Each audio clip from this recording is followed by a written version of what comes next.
as a C. Yes. What are the causes of unemployment? Causes of unemployment. Number one is rapid population growth. Population is increasing and increasing, and we are not creating job at that rate of increment. Then more people will be in the labor market looking for a job.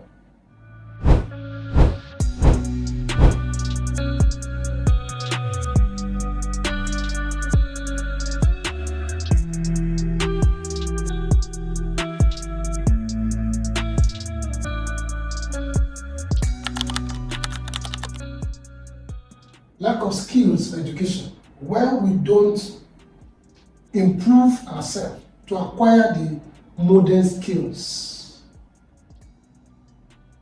to work with the current technology, then we become unemployed. For instance, what is happening is AI. Everybody has to go and understand AI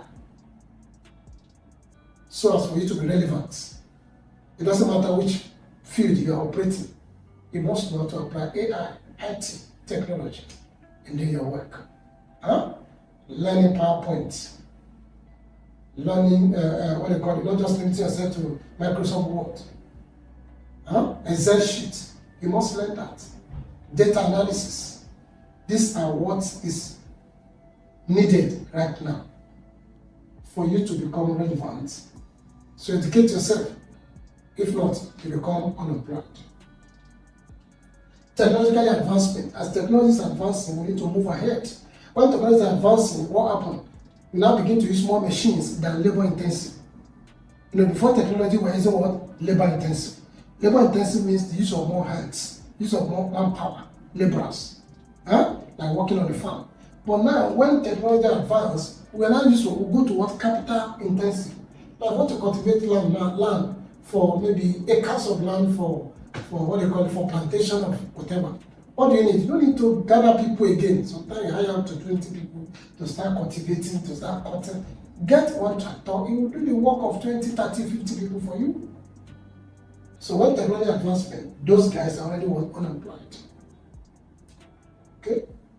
Economic recession, I mentioned that under unemployment. When there's recession, factories don't do well. Some of them shut down, some reduce their labor force, they reduce their production, thereby reducing their labor force. Poor government policies and low investment. This is and low investment. Poor government policies. When government policies is inconsistent, changing here and there. When government policies is not predictable, it affects investment. The investors will not be so sure of the direction of government policy. The investor will be cautious of when, how, and how much of their money are putting for investment. Okay? Poor government policies affect investment, and when there's no investment, it will affect productivity. And when there's no productivity, it will lead to what? Low labor needed, unemployment.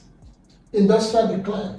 As more and more of industry, like I said earlier, are shutting down because of the economic climate, because of insecurity, because of cost of production, because of government policies. As they are shutting down, they are relieving their workers, paying them off, and then the labor market is saturated again, people looking for jobs. So these are some of the causes of unemployment. Okay? Explain any four causes of demand pool inflation. Outline any four undesirable effects of undesirable. What is undesirable effect? That's a negative, bad, evil effect of inflation. So demand pool. On demand pool, demand is one that is causing inflation, is pulling inflation to come. Pulling. Also have the opposite, cost, push. That's the cost of production is pushing up the price, thereby leading to inflation. But for this one, demand is one that's pulling. As you are buying, as you are making demand, as you are demanding for services, more and more, then the price will be going up. Particularly when there's not enough production to meet up that demand. Okay? So let's see what we have together here. Causes of demand problem. One, when aggregate, the word aggregate means total. Total. When total demand, aggregate demand exceeds, that's greater than aggregate supply. Every time demand is greater than supply, what is that? That is excess Get the cheapest science materials from allschoollabs.com. demand. And excess demand will lead to what? Increase in price. The price will go. And when it continues, it will lead to what? Inflation. When it continues, it will lead to inflation. When continually people are making more demand, and supply is not meeting up with the demand, the price will go up. And when that continues, and also affecting other products, general price level, that is inflation. Increase in money supply. Money in a sense should be scarce. Scarcity is part of the element of money. But when money is too much in supply, when money, there's not, okay, this too much of money in circulation. In other words, people have more money in their hands to spend. That will make them to increase for more goods and services. Are you there? That will lead to inflation. Because too much of money will be in circulation, chasing after limited goods, and money will lose its value. For this one, there's increase in money supply. When the total money in circulation is more, we're increasing it more and more. More money in circulation will lead to what? Too much money. And when there's too much money, money starts losing what? Its value. Money should not be too much in circulation. And that's why you see from time to time, either the government or the CBN, central bank, they have their policies they put in place to checkmate money circulation. Sometimes government will come and sell bonds. That's what government is doing. They will sell bonds to people. Okay? Those bonds they are selling is a means of what? Collecting money, withdrawing money from circulation, collecting money from the people. Huh? So by so doing, since you buy bonds, you have less money in your hand to spend, thereby reducing your demand. Okay? Rise in government expenditure. When government keeps spending money, project, spending, you are releasing too much money into circulation, money will lose its value, and that will lead to inflation. Increase in consumer income. When you increase salaries and wages increased, now disposable income has increased. And once disposable income increase, you know naturally that when you earn more money, even yourself, when you earn more money, what do? You buy more. You buy more. And the more you are buying more, your demand is increasing. If supply is not meeting up with that demand, it will get to this point number one. And once number one is there, price will go up. As price is going up continuously, affecting other products, it becomes inflation. Expansion of bank credits. If banks are giving more loans to people, then people have more money to spend. Some people will collect loan to go and marry another wife. Some will collect loan to do party over there. You see? That is why bank rates has gone up. For you to get a loan from the bank now, in fact, you will think twice. Because you imagine what are you going to use the money to produce investment for that money for you to go to get the interest and still get your profit. Some banks collect as much as 30-35% interest rate on loan. So what business are you going to do with it? Okay, so these are causes of demand pull inflation. When more money in the bank, loans are given to people, they have more money in their hands. Naturally, for every human being, once you have more money in your hand, you spend more, you buy more, you enjoy more services. And then, as you are doing that, everybody is doing that, for more products as becoming general, it will lead to inflation. Okay? The negative effect of inflation. Number one, inflation will reduce the purchasing power of money. Money can only buy few things. The power of money, the purchasing power of money fall during inflation. Because too much money will not be chasing just small. You go to market and you come out with just nylon bag with how many thousands you carry to the market.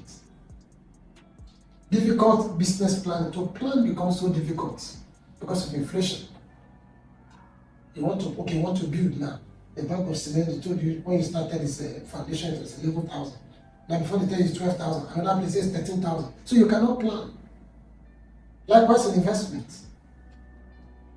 Fixed income earners suffer, salary earners suffer. Huh?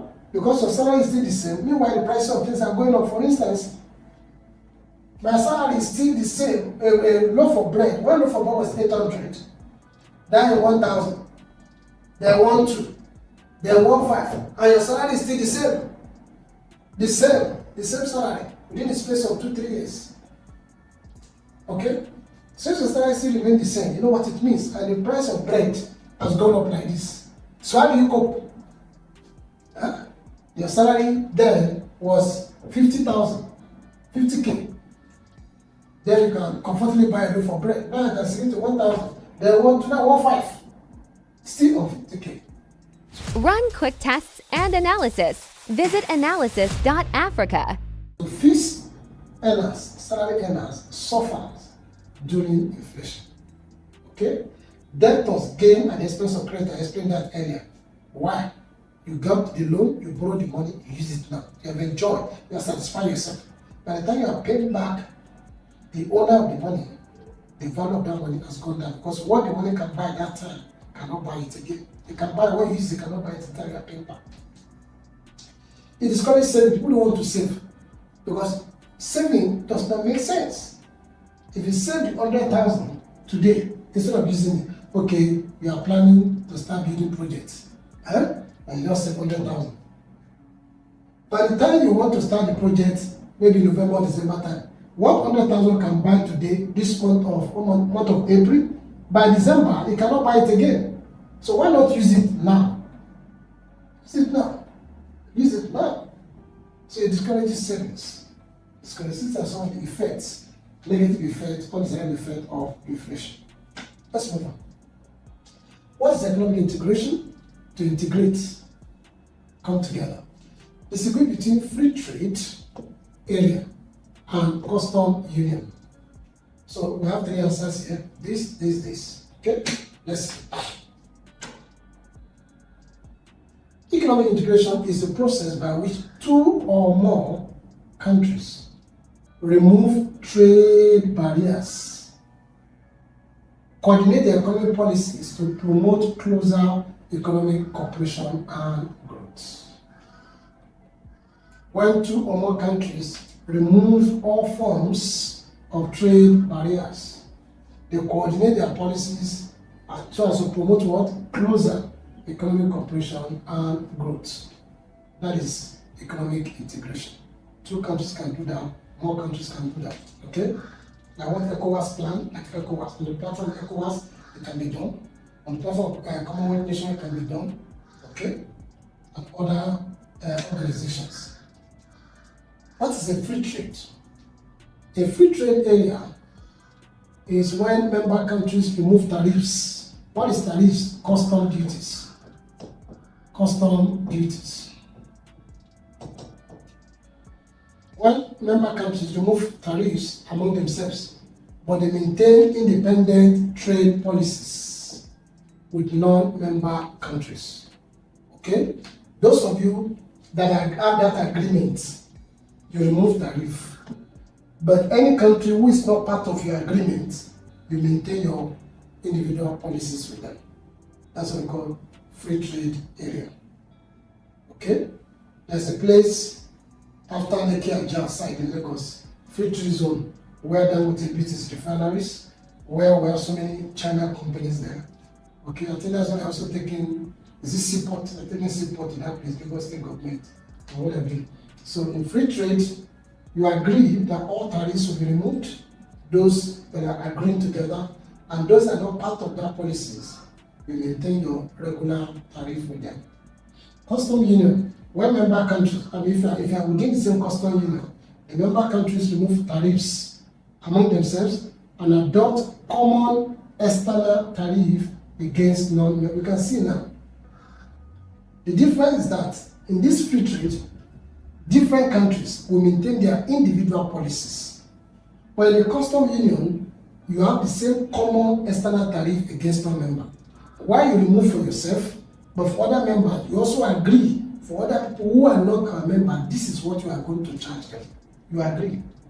But in this case, no agreement for people who are not your member. Individual on their own decide how to relate with others. But in this case, you agree on how to relate to other countries. So this is just the difference between these two. These two, independency and common external tariff. Alright? Define distribution of goods, distribution and part of production. Describe a consumer's cooperative society. Let's go. Time is not time.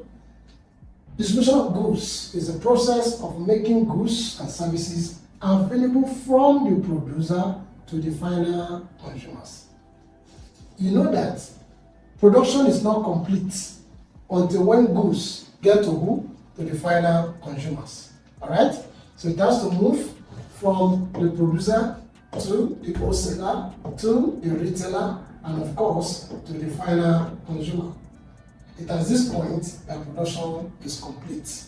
Satisfaction or utility is created at this point. Okay, so that process, this arrow that shows the process is called distribution. It's part of production. You don't just produce and keep in the warehouse until when you get to the final consumer. That's a chain of distribution or channel of distribution. Okay, but because of modernization, this channel can be broken. It can be from producer direct to final consumer, depending on the product, the nature of the product. It can be from wholesaler to consumer, to final consumer, it can be from retailer to consumer. What matters is that it must get to the consumer, is the end user. The end user. If not, no production. Okay? Consumer Cooperative Society is an organization. Oh, it's an organization. And please don't use abbreviation in your exams. I beg of you, don't use abbreviation in your exam. Those of you students that used to write like this, and it's wrong because organization, it is wrong. Please don't do that in exam. I beg of you. Write them in full. D is wrong instead of D. Before, it is wrong. All these jargons, they are not expected to be used in exam purpose. You can use it to write to your friends. It's an informal writing. Not in exam purpose. So please pardon me for using this. It's an organization owned and controlled by consumers who come together to purchase goods in bulk directly from producer and sell them to members. 400,000 cheap medicines, cosmetics, and analytical supplies. Everything in one big place. AllSchoolLabs.com. At fair and lower price. Now I told you before that sometimes producer can sell direct to final consumer. So I'm part of this kind of cooperative society. Okay? In this case, it's consumer. That is consumable items. You can come together go to companies like Tamako, depending on what the members want. Maybe people need deep freezers, ordinary fridge, or what do you call it? What again? Washing machine and water. You go direct to the company or to the main distributor. And by so doing, you order for spending your members' want and you bring it. By so doing, they get fair price. They are beating the channel of production of wholesaler, of retailers, transport, and all those other logistics. They are beating them. That's consumer cooperative society. With this consumer is an adjective that's what's qualifying cooperative, not just a general cooperative society. This particular, like for rice, they can go to main supply and buy bags of rice, particularly during festive season. Many cooperative society does that. Okay? And they sell at fair price. They have little profit on it to cover their least logistic and transport costs for their members. We do this all the time and every year in my cooperative society. Okay? What is an industry? Explain the following Division of Labor Economics of Scale. So what's an industry? An industry is a group of firms or businesses engaged in the production of similar goods or services. Industry is a firm. Industry is a business. A firm or a business is engaged in production of either similar goods or services. When an industry, a firm, a business produce a good or render a service, it's an industry. Okay? Division of labor is the process of breaking down, look at the word, you can't miss it, breaking down production processes into smaller units or tasks, with each worker specializing in specific tasks to improve efficiency and output. For instance, I'm teaching you this subject now. I could as well teach all the subjects, maths, English, physics, chemistry, biology, and all that stuff. That is not division of labor. When you do division of labor, you help the labor to become specialized in a particular field. Are you with me? So you play your part, the other person will do his own part, the other person will do his own part, and the whole part put together becomes the final production we're doing. So there's something that we produce, but everybody has a part to play from the beginning to the finishing end. Everybody has a part to play. Smaller parts, smaller tasks. So when you keep doing it over and over again, what happens? Division of labor will lead to what? Specialization. Okay, you become specialized. And when you become specialized, the efficiency will increase and output will also what? Increase. Economies of scale is the cost advantage a firm enjoys as it increases its level of production, leading to a reduction in average cost per unit. As you are increasing the quantity of your productivity, and the cost of producing one is reducing. That's economies of scale. In other words, as you produce large scale, when you look at the cost per each is lower. Like printing, I got to understand, at the time I got involved with publishing books, and then I got to understand that in printing, the more you print, the less you pay in cost per one. You don't understand? Now, for instance, if you want to print a book, 20 pieces. Now, the printer may ask you to pay 50,000, 50K. If that's okay, let me print 50 pieces or 50 pieces, a book, or let's say, what do call it, a jotter, a book or a jotter. It may say, okay, pay 60K. If you look at the cost per one for this 20, for 50K, is higher than the cost per one for 50 pieces at 60K. That's economies of scale. The more you produce, the less you get in the cost per each product, each output. That's economies of scale. That's what they say. I hope that you get that right. You want to produce a booklet of 20 copies or 20 pages or pieces at 50K. And so if I want to do 15, go and say, okay, it's 60K. That's economies of scale. Alright, let's go to the next one. As we prepare to run down. What is joint venture? Identify 3 merits of a private company over a partnership business. A joint venture is a business arrangement in which 2 or more parties combine their resources and expertise to undertake a specific project or a business activity, sharing risk and business. You and your guy can come together, alright, to start a business. In that case, when risk comes, we share the risk, and when profits come, we share the profits. Okay? That is joint venture. It could be individuals coming together, it could be companies coming together for a particular project. Alright? So, merit of a private company over partnership. And then a private company, that's limited liability company. Your liability means your loss is limited to what you have put into the business. Your loss is limited. But if it is a private business, no, you lose what you put into the business, you also lose what? Your personal assets. If it's what? If it's partnership or one-man business. But if it's limited private company, your loss is limited to what you have in the business. Then, as a private company, you can pool resources together. You have larger base. You put the business together. You put your fund together, you have like larger capital base, you raise more money, okay, for your capital. Then company also have longer existence than partnership. Sometimes partnership, if a strong partner dies, the business will also fall up. Because the weak partners or the nominal partner will not be able to continue with the business, and the business will die. Okay? But for a company, private company, they enjoy longer existence than partnership business. Even if anybody dies, the business still continues to run. Okay? So these are some of the advantages that private company has over partnership business. At this point, we have come to the end.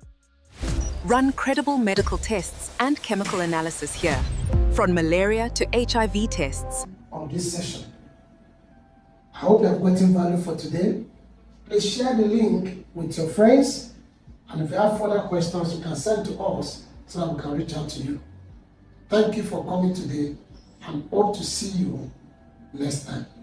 Hi, I'm sure you enjoyed the video you just watched. To see more content as that, preparing you for your upcoming exam, make sure to smash the subscribe button and turn on notification. Also, remember that you can use the comment section to send us your questions or your inquiries, and we are happy to take them. I'll see you in the next video. Bye.